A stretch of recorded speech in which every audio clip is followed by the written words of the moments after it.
Greetings, my dear friends. This is Dream Weaver Mystics, as always. And today, I'm going to read a few messages and try to develop two themes. The first is about dreams. The second is about certain dark entities. Visually, they are dark, but what they represent internally is another question. Some kind of watchers, some kind of coordinators. They have many names. So, first, a message from Laura.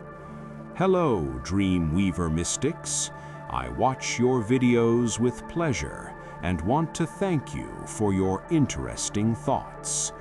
I decided to share my own discoveries.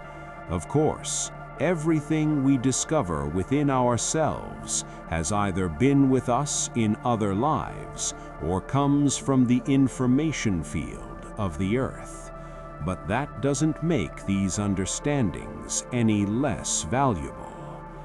Some time ago, before sleep, in a half-asleep state, no longer awake but not yet asleep, I clearly understood that an immersion had happened into some kind of space.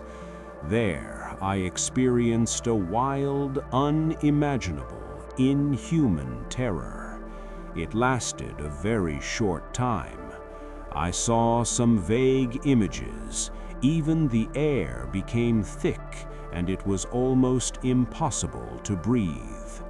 When I came to, my whole body was covered in sweat, an unbelievable tremor. My breathing rate was like I'd run 100 meters. Gradually, it subsided, but very curious memories remained in my mind. Then, a few days ago, again in that same state, not awake, not asleep, it seemed to me that I had died, and I was standing next to my body, looking at myself, or rather, my corpse. And then the insight I experienced was beautiful. Upon returning to that space, I recalled an analogy, the Tibetan Book of the Dead. I saw what I had created during my life through my actions, thoughts, words, sometimes thoughtless statements. It was horror, utter horror.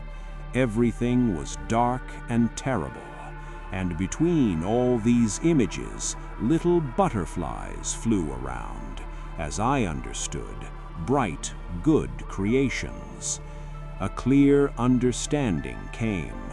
Thoughts are things, that I am the creator of my life. It's hard to describe, but as I understood it, all of this is in my mental and astral world, and all of it lives and feeds on my energy. I created it, and I feed it. I became scared of what kind of world I had created. But what pleases me is that by the time my life ends, I will know exactly what I will have to meet there. It's all me, not someone else's fears, but mine, my impure thoughts. In short, my unexpected journey into the astral mental world greatly impressed me. And now I literally know I am the creator of my life, of my world, because this world directly affects my current life. After realizing what happened, I felt as if a mountain had been lifted from my shoulders, as if I had woken up. Everything around me began to be perceived differently, seen differently. My reactions changed. My feelings changed. The fear partially disappeared. Just think how much of my own energy was invested in that creation. Now I know for sure I am the creator. However I create it, so it will be. The main thing is to be positive and with love for the creation. And most importantly, what I saw cannot be destroyed except by dissolving it with my own love.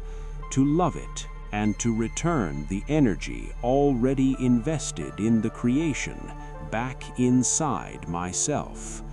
Perhaps I haven't discovered anything new, but to see and experience the underside in reality and to completely change my life in a few minutes, for me, that is worth a great deal. And so, she writes, go the right way, comrades, and a good journey to us all, a bright and light one, replenished with the love of your own world. Thank you, Laura. You know, it's a shame that no living being after brain death can say what was there. Complete brain death means the beginning of a chronic vegetative state, what people call being a vegetable or life support machines. Externally, a person might not change, but everything human, thoughts, character, living speech, sympathies, knowledge, memory, is lost forever. In fact, prolonging a vegetative state depends on the voltage of the current in the electrical grid. As soon as the machines stop working, the vegetative existence of a person with a dead brain also ends. That is death. Death occurs after brain death. But there is a state of another kind, sleep. It seems to have nothing in common with death. I sometimes call it the bios state, but perhaps the clues are right there, in the state in which we spend a third of our lives, or even more. We have different dreams. For example, most of the messages I receive are precisely stories from dreams, but sometimes there is a state of a slightly different kind, like you're asleep, like you're not. Sometimes dreams carry a very large semantic load. Sometimes dreams show the past, and most interestingly, the future. And you won't take dreams so lightly once you've seen your own future. Dear friends, I get thrown all sorts of places in my dreams. One recent one I remember. I dreamed of a world not so long ago where ordinary people exist, some acquaintances of mine. I'm having a conflict with someone. But the most interesting thing in this dream was not the people or the emotions I experienced in communication with them. The surroundings were incredible.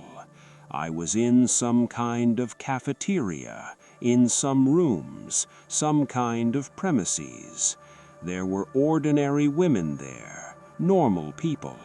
But everything was saturated, surrounded, and covered in dirt. Everything in dirt. The floor, the walls.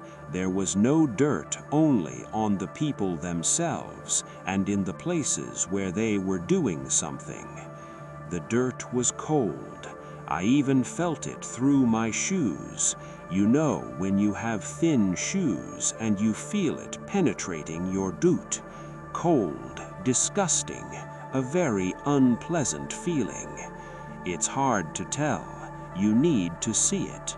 But I have never seen such an amount of nasty, refined sulfur mud. Even rats, huge rats, they were also in the mud. But I'm an experienced person, as some say. No, an experienced ace astral traveler. I felt like a fish in water there. Many different dreams come to me, and what I remember mainly are dark dreams. How to put it? Dark, unpleasant dreams, let's say. Maybe that means something, or maybe it means nothing at all. I'm an idealist, and for me, trash on the street causes an unpleasant feeling.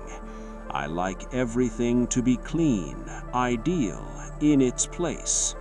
Perhaps my feelings of an ideal, clean world as an antipode, as some kind of experience transferred into the dream. But perhaps it was a parallel world where I lived or am living. Imagine that somewhere there is a world where dirt is the norm. However, you don't even need to imagine that. I decided to show you how people live now in different countries of the world, and no one is to blame for this. People have created a real hell for themselves. Of course, what I saw in my dream can't exist in the world, because I already said there was dirt everywhere. But look at these pictures. Our world is like a dream. Somewhere it is beautiful and lovely, and somewhere it is real horror. Such horror that no horror movie can convey the atmosphere. And you don't need fantastic black miracles for that. Man